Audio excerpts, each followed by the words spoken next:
Welcome to this explainer. Today we're diving straight into Ardeshir Vakil's brilliant piece, Mr. Krishnan's Family and I. It's actually an excerpt from his much larger novel, Beach Boy. We're going to unpack this incredibly complex, kind of funny, but honestly sometimes painful world of a young kid just trying to figure out cultural differences, the deep need to belong, and, well, the messy realities of childhood friendship. Which brings us to a massive question, right? What is the true price of childhood friendship? Like, why do we sometimes put up with deep discomfort, or maybe even outright insults from the exact people we desperately want to hang out with? To figure that out, we're going to look through the eyes of our narrator. He's this adolescent outsider who spends basically all his time totally immersed in the chaotic life of his neighbors, the Krishnans. Okay, so let's meet our guide for this whole story. His name is Cyrus. Cyrus is a young Parsi boy living in this vibrant, multicultural area of Bombay. He comes from a historically prosperous Zoroastrian background. Actually, his family is famously known as the Ready Moneys, a title his great-grandfather picked up as a moneylender nearly a century ago. They literally live in a glass house facing the Arabian Sea. But, despite all this wealth and status, Cyrus is just really lonely.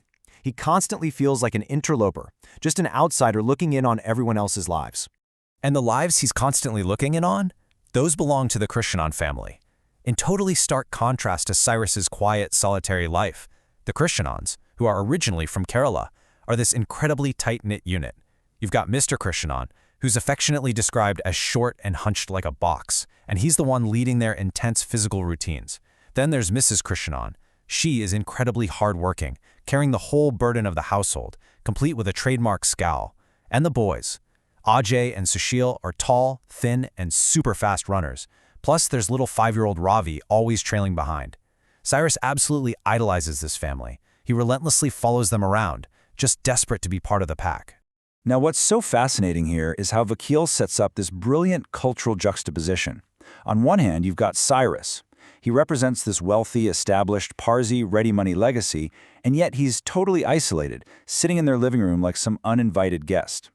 On the other hand, the Krishnans represent a super unified, supportive, close-knit Keralite family just navigating life in Bombay. The whole engine of this narrative really thrives on Cyrus observing this unified dynamic and trying to figure out, where exactly do I fit in? Section 1. A Juhu Beach Morning. To really see how this plays out, we have to look at their daily life, which starts aggressively early. We're talking 5:30 in the morning. The whole family, with Cyrus faithfully trailing behind, marches out to the beach. And this totally captures the quirky charm of their dynamic. Mr. Krishnan leads the way, just wildly swinging his arms in these huge circular sweeps like a windmill to loosen up. The older boys follow, and once they get far enough away, they literally start mimicking their dad's swagger and his bizarre exercises. It's just a perfectly observed, funny moment of family imitation. As they push further down the beach, the landscape itself kind of tells a story. Their 2-mile morning run goes all the way to the creek, disappearing into the thatched tin and canvas huts of the Koli fishermen's village. Now, these indigenous fishing communities, they predate the Portuguese, the Mughals, even the British, so it's this really cool reminder of the deep, layered history of Bombay, sitting right there on the edge of modern high-rise civilization. So their weekend routine looks a little something like this. The 5:30 a.m. wake-up, the windmill loosening exercises, that grueling 2-mile run up to the creek, swimming in the tranquil backwaters, and then running the entire stretch back home. This absolutely exhausting routine sets up a weekend spent entirely together. Cyrus even notes that during the holidays, they literally live in their swimming trunks, eating, drinking, playing marbles, swimming, sleeping, all as one unified pack. Section 2. Dinner and Insults. But, as evening rolls around, all that physical exhaustion from the day shifts into some pretty complex emotional territory. The boys are back inside, scrubbed clean, wet-headed from their baths, sitting on these dusty wooden chairs, and they are absolutely starving. The bright kitchen lights are on, and that incredibly tempting smell of frying onions for uttapam fills the air. Mrs. Krishnan is cooking, and the boys are just eagerly, almost aggressively waiting for this delicious meal. But here is where the tension breaks. Mrs. Krishnan walks out of the kitchen carrying this heavy pile of stainless steel thalis. She's wearing that trademark scowl, visually carrying the immense burden of all her daily chores. Exhausted, she points her irritation right at Cyrus. She starts grumbling and complaining in Malayalam, probably assuming he won't understand. She sharply questions why Cyrus, coming from such a wealthy family, is always hanging around their house waiting for food. She literally insults her family's inability to feed their own kid properly. Section 3. The Price of Friendship. Now, this is a deeply humiliating moment for a child, but instead of running away out of shame, Cyrus stays. He makes this conscious, incredibly mature calculation. He basically concludes, insults had to be borne if you care for others' company. He literally views these harsh words, these targeted humiliations, as a fee. It's the necessary tax he just has to pay to get the warmth, the food, and that messy, vibrant companionship that he so desperately craves, and totally lacks in his own glass house. The crucial takeaway here is how Cyrus understands the dual nature of his hosts. On one side, you have immense generosity, right? They let this outsider share their food, their holidays, their cricket games, their living room. But on the flip side, there's guilt. Cyrus acutely observes that their generosity is spiked with this weird need to make him suffer just a little bit. They pretend he's this deprived child to stroke their own egos. They deliberately make him feel ashamed of his wealthy background just to validate their own charity. He frames this realization with this incredible theological comparison he picked up from his morals teacher. He says, "My neighbors were like Jesus. They liked to give, they wanted to share, but they couldn't resist the temptation to make him feel guilty."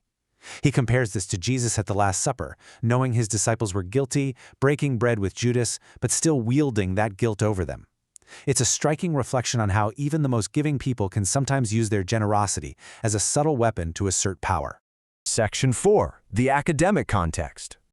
This intricate balance of humor, razor-sharp observation, and just deep character study is exactly why this text isn't just a fun story, it's actually widely analyzed today. For example, if you look at educational platforms and tutoring insights that ask what makes the Krishnan family so special, they point directly to these themes. Students are taught that the Christians embody strong values of unity and kindness. They support each other through thick and thin, creating this warm environment that completely contrasts with Cyrus's loneliness. It's a masterclass in how mutual respect and a close-knit dynamic can be such a powerful positive influence. And it goes further than that. This text is officially recognized in higher education. In the BA program syllabus at Jamia Millia Islamia, Mr. Krishnan's Family and I is actually a required text for semester 2 in their Fiction 1 paper. And what's truly impressive is the company it keeps. Ardeshir Vakil's piece is placed right alongside monumental literary giants like Chinua Achebe and Mulkraj Anand. That really proves its weight in discussions of culture, identity, and post-colonial narrative. Just looking at the robust pass percentages from the English department at Jamia Millia Islamia over the years, we can clearly see the rigorous academic environment where students are successfully and critically evaluating texts just like this one. Year after year, students are diving deep into these complex themes of human nature and cultural intersection. It just proves that Cyrus's story resonates incredibly well in a structured academic setting. Ultimately, whether you're viewing it through the eyes of a lonely adolescent or a university literature student, the consensus mirrors the story's core message. Everyday relationships reveal the absolute deepest truths about human nature. Truly understanding people requires incredible patience, keen observation, and, honestly, the acceptance of their deeply flawed, sometimes hurtful, but wonderfully different personalities. So, as you reflect on Cyrus's journey from the sprawling sands of Juhu Beach to the tense, onion-scented kitchen of the Christians, ask yourself, when you are seeking a place to belong, what cost are you truly willing to pay? Are the fees of enduring insults and guilt actually worth the pieces of ourselves we might compromise for the sake of companionship? Think about the relationships in your own life. What fees are you paying right now? Thank you so much for joining me on this explainer, and keep questioning the